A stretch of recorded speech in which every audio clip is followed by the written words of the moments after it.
Good evening, good morning, good afternoon, depending on where you are right now. This is Alex Tomaszewska, your online confidence and success coach. And today I have the honor of introducing you to my very dear friend, Jesse Fairchild, um, whom we met many, many years ago. Jesse is an entrepreneur, an artist, an author, an inventor. An ex-paratrooper, a minister. There's just so many words to describe what he does, but it's very difficult to describe who he is actually, because he's a very special person, and that's why I wanted you to meet him. Jesse has a very special approach to life, to making the world a better place. Probably one of the most spiritual and most helpful people you will ever meet. And today we wanted to talk a little bit about the current situation, but a little bit more about Jesse's travel. So he's been traveling the world and meditating in places that just require good energy, places hit with war, for example. So thank you so much for taking the time to meet with me today. Well, Thank you, Alex. I love you. I love you too, of course. So let's start. Let's start with those trips. Of course, you have so many different stories to tell, but I was interested in what got you to go around the world and meditate. And what do you do then? What's the purpose of going to a place where there's war, like Ukraine or Colombia, and just meditating without really using many words? What kind of a difference can you make, and what got you to do that? Thank you, first of all, for always being a light for the people and for my own life. And thank you for wanting to bring me into your productions and allow me to share some light and love with the world. I follow my heart. It hasn't always been easy, and it's not easy, but it's the most rewarding thing in the world. And sometimes I just call my family or my friends and just tell them, hey, I'm all of a sudden leaving in a week or something to the place that you've been watching all over the news, and I may or may not come back, but I always do come back. And it's amazing how the universe blesses me for following my heart and allowing me to bring some positive energy to these places that are completely almost void of it. And Mm-hmm. it's really been the most amazing thing I've been able to do, because when you get into those situations, people's ego have just disappeared, washed away, or been buried, and what comes out is the true human spirit.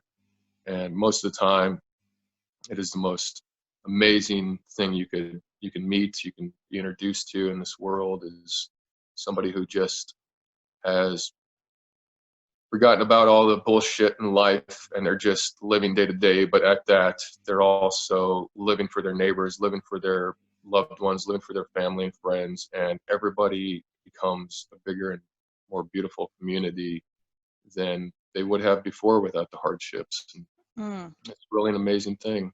Mm-hmm. Yes, and I've never been in a place like that myself, but this is actually what I'm hoping to see because of this whole coronavirus situation. Just local communities finally growing. Actually, a few days ago, we have an elevator in the building, and it's not just an apartment building. My partner who lives here, I asked him recently, do you even know your neighbors? He said, no, not really.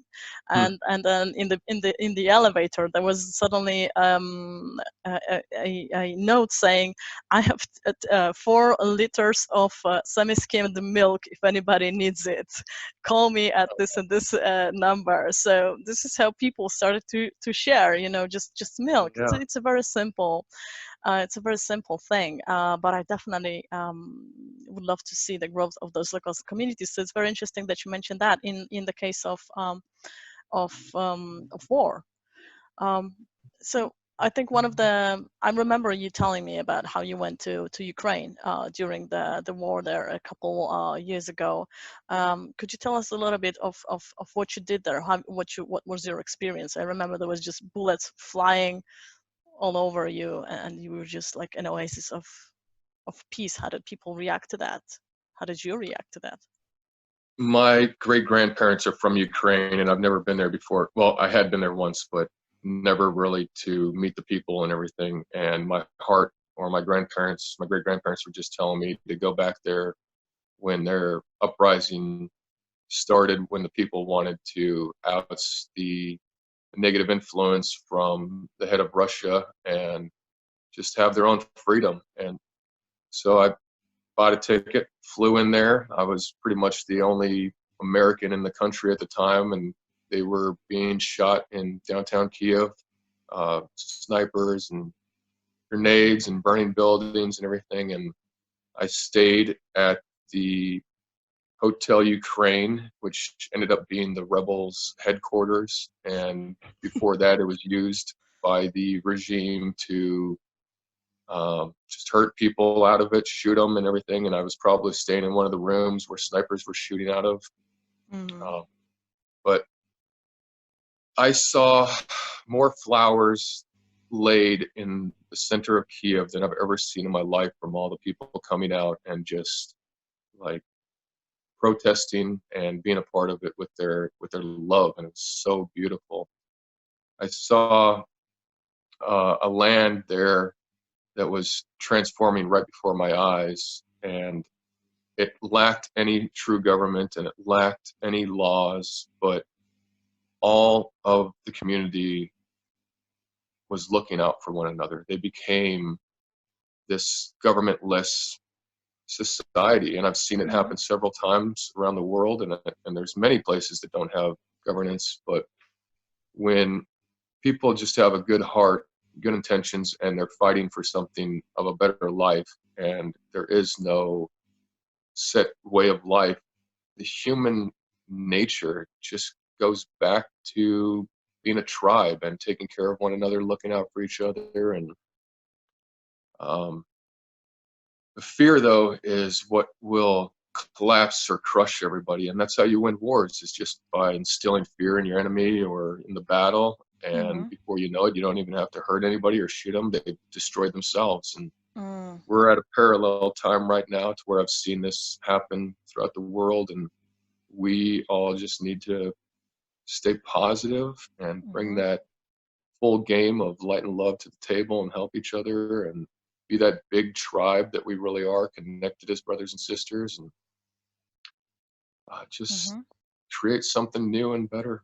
I I was I was in Ukraine the day that they annexed, or Russia annexed, Crimea on my birthday on March 16th, and then I came and saw you afterwards, and you helped give me some relief from Ukraine, and I got the hell out of there because everything was just going the complete opposite way that any of my loved ones wanted me to be there with. So Mm-hmm. it was quite an adventure, probably one of the first ones to really kick me off to listen to my heart, to go to other places. And now I've been to South America and Asia and the Middle East and all over, even our nation here, to just meditate and bring some of that still, calm Mm-hmm. energy that everybody just runs past all day long. Mm-hmm. Yeah, that's definitely a very original idea. Like you said, you were the only American in the country, in Ukraine, probably. Not to mention the only crazy guy who's sitting there in the middle of a shooting and meditating. What the hell? So how do people react to that?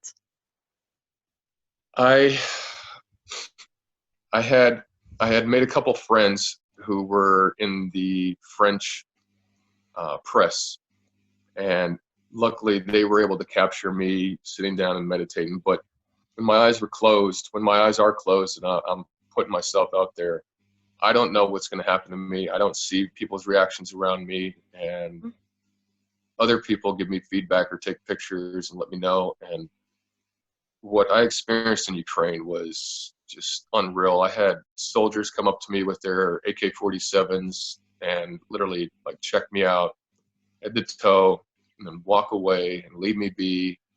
I had old ladies walking by just stopping in their tracks and coming up to my face and just feeling my energy or Mm-hmm. taking pictures of me.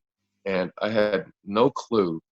But then after doing what I do and others give me feedback, it's pretty astonishing to see or to hear people's reactions to just Mm-hmm. sitting and breathing and being vulnerable and being still, but also projecting that goodness, from my essence. Mm-hmm.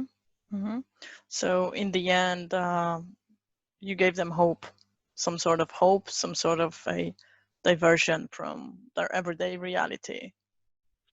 My goal is to, like I was in Colombia in September meditating at the UN refugee camp with Venezuelan families and children and parents and everybody. And they honestly didn't want a damn thing to do with me when I got there. And Mm-hmm. I was seeing the facility. But after I sat down and breathed and meditated and brought that energy for about an hour in front of everybody, the children all came up to me and just wanted to know more about me. They were staring at me, and I got up and introduced myself to them, and then all of a sudden it was like they were at Disneyland, and this joy and this hope just rekindled in their hearts. And the parents came over and they were explaining to the children what I was doing, and I was telling the parents to just have their faith and keep believing, keep dreaming, and carry on. Dreams come true, and to walk away from those situations, I absorb a lot of their energy, and I usually walk away crying or something just because it's so heavy and Mm-hmm. so discerning to see other human beings in these situations. And I get to go back to my luxurious home and Mm-hmm. just have my sunshine and peace. And for people in these situations to be reminded about the strength that we have inside ourselves, it comes through spiritual faith, just thinking positive and emanating that energy. It is the most valuable thing in those times, because those people can either be sucked down into the darkness and live a Yeah. horrible life or die, or they can just spark that little light inside themselves and say, you know what, this is the end goal of what we're all here struggling for, is what this gentleman is reflecting. And it's that confidence to just be at peace when everybody else around you is suffering or fighting or starving. And that really is an image I don't think people can ever let go out of their life. Because I know when I was in the worst of my life and I saw others selflessly putting themselves out there in an embarrassing way, or just a conflicting way, but it's them putting their heart out. But the world doesn't always accept it. But when I saw Yeah. that, when I was at my worst, it reminded me that there was something deeper in me that I can tap into, that I could rein in and grow. And I think I popped the lid on that, and it's taken over my life to where I just am now that walking embodiment of the goodness. Mm-hmm. Yeah, absolutely. So, many things, many things have happened both in your life and in my life since we met. And yeah, this is actually a cool story. Back then, I don't know how many years it was after your retirement from paratrooping, but when I met you, I just thought you were just a super fun just a super fun guy. It was when I was living in San Francisco 10 years ago. It was in 2010, and it was Halloween, and I was just walking down the street with my camera, just coming from Poland. We do Halloween here now, but it's nothing compared to the US. All the incredible clothes that are either homemade perfectly or store bought. All the outfits, all the costumes. That was so incredible for me.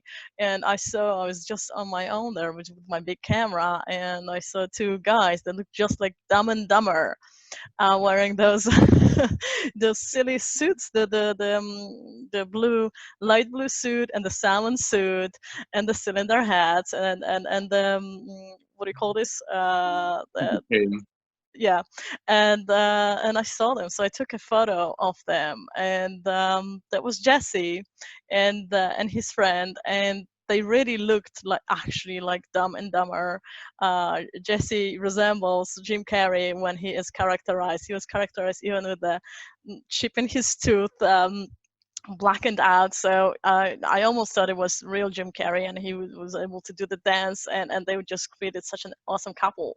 And so I was on the opposite side of the street. And they yelled to me, "Hey, take more of our photos." So we started talking, and then we ended up. Well, I ended up your photographer for the night, and we ended up getting one bar after another, buying tequila shots, and just having fun. So I don't think any of us had ever any idea that you would visit me in Poland twice somehow, and that we would be just doing this today. So I love the story. I absolutely adore the story of how we met and how we kept in contact through all these years. And so you never know where you're going to end up and who you're going to end up being, and whoever you are, you can always find that strength in you. I also found that strength in myself, like Jesse did. Maybe not in the very very very spiritual sense, but it's getting there. And so I guess the message for you guys is it's totally possible, and you have a lot of strength in you.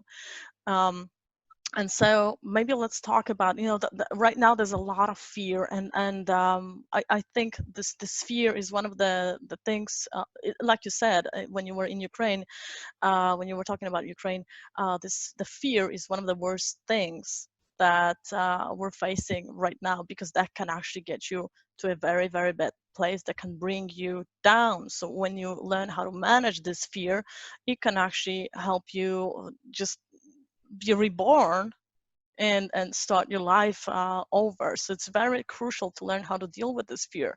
So maybe you could share with us how you dealt with the fear over there, and how you deal with it now, when we get later to the fear from other people, because there's our fear, our own fear, and then there's the fear that hits us from other people, and when these two coincide, um, that's like a bomb. So how did you manage your own fear?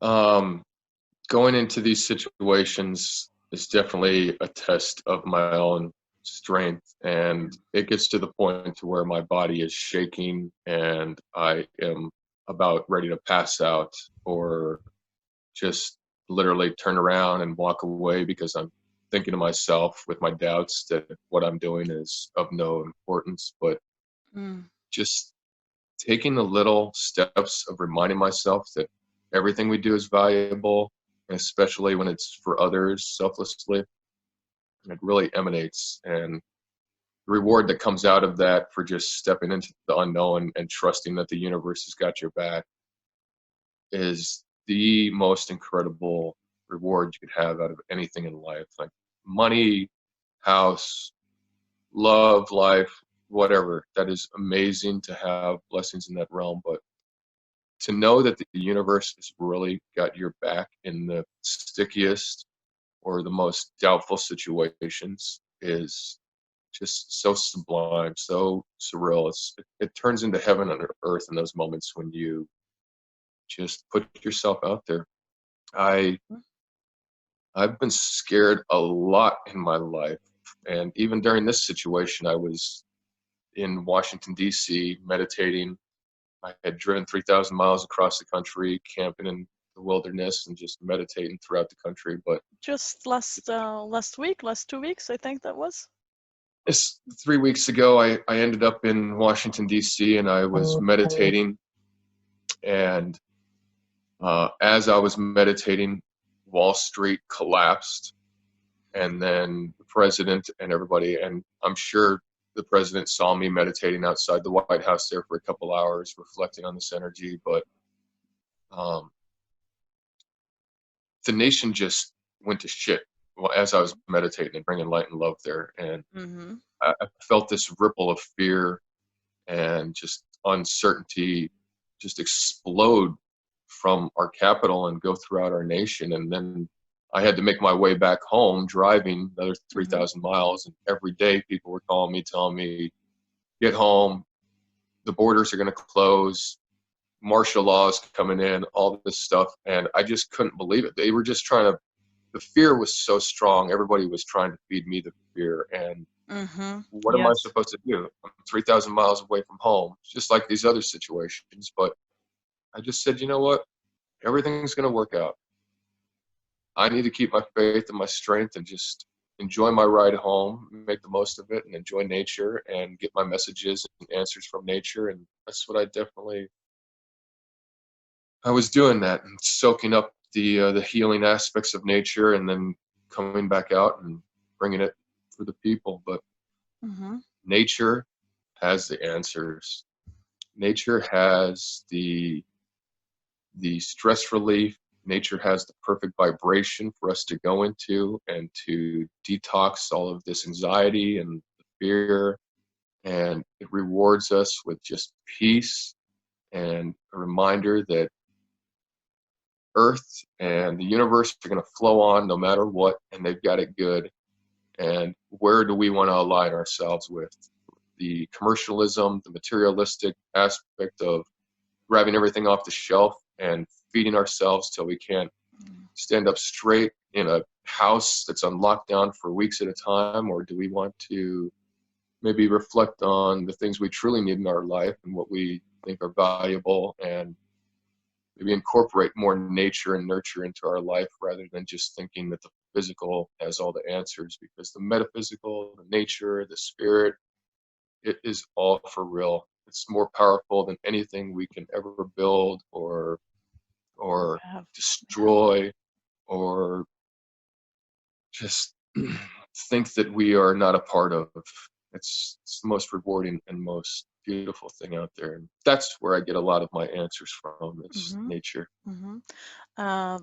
That's beautiful. I do that too. I was never a huge fan of nature, but when when you do personal development, you suddenly can't take your eyes off a bird that's just flying by, and you can just stare at it for hours, and it's Hmm. the most wonderful thing in the world. And I have my outlook on this is that well, the reason why we got this virus is because of a bat meeting with a pig or an animal which they were never supposed to meet, because this bat had to change its habitat because we took it away from it.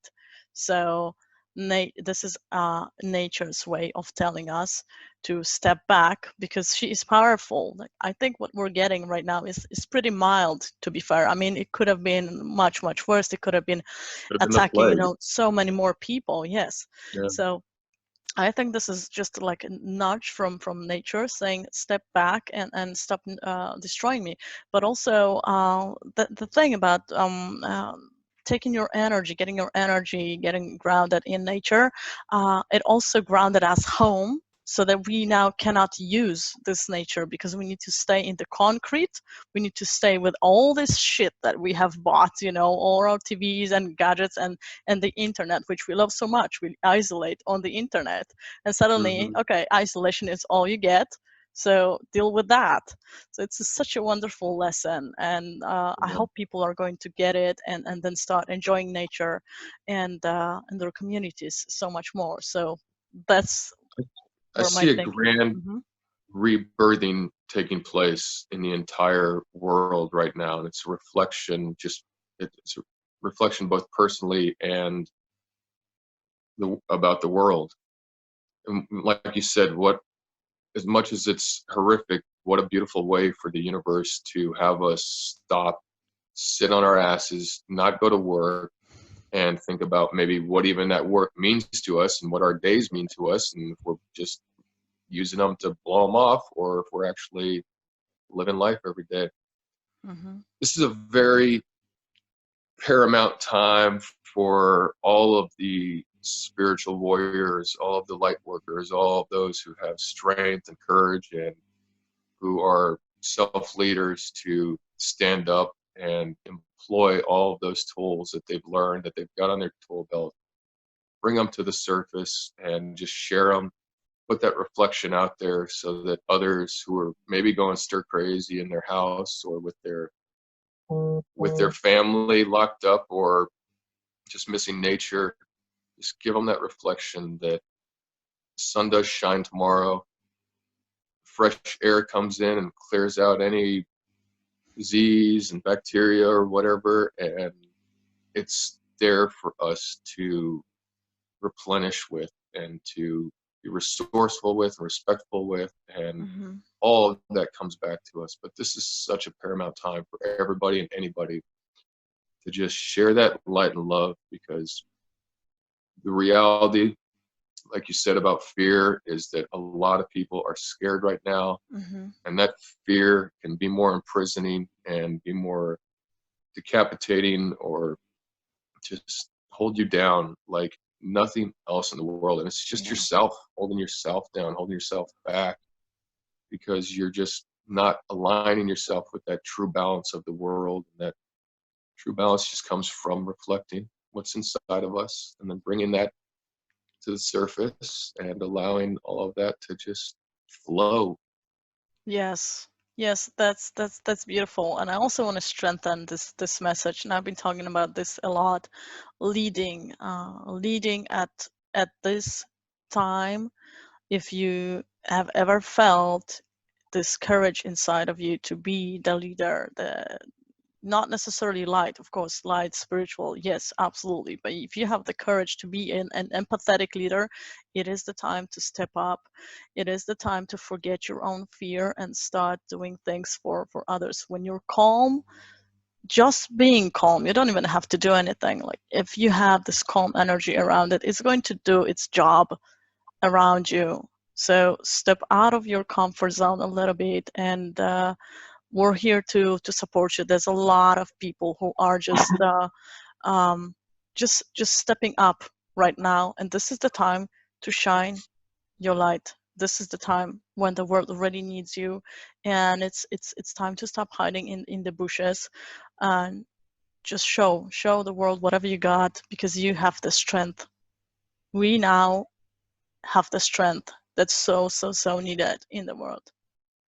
Even when you don't think you have the strength, and then you just break that little barrier and take that step and get outside of your comfort zone and maybe just tell somebody, have a good day, or I love you, or you do that selfless little act, all of a sudden you find yourself even stronger, even more braver and more competent. And speaking of, you just made me reflect on Hong Kong for a second, and this whole situation has been so it's been bringing up so many flashbacks of just being in Hong Kong in November, when the people were fighting against the Chinese regime to just have their God-given freedoms.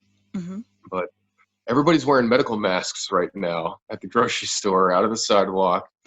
And when I was in Hong Kong, all of the young protesters and everybody who were standing up for themselves would be wearing medical masks. And so when I walk into a grocery store now, it hits me, and I'm like back in Hong Kong for a second in this little revolution. And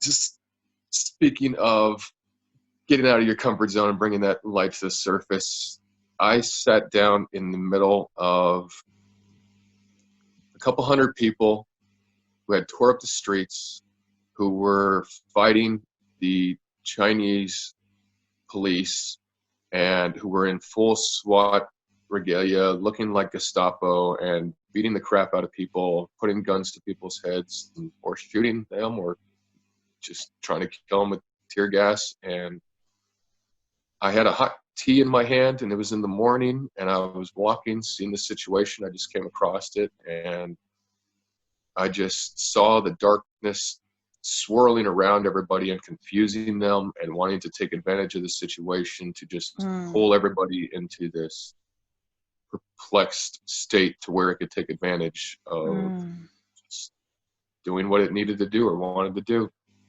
Fear is greedy. It's a greedy energy making us causing us to want to pull other people, things in, to stock up. Yeah, and I just spun around, and I was able to observe what was going on and how it was trying to take people deeper in the situation, deeper and deeper into maybe they're ending people's lives in front of me. But something just said, I saw a spot on the ground, and all the police were on my left. I had a shotgun near my face, and all the people were to my right, and they were throwing bricks.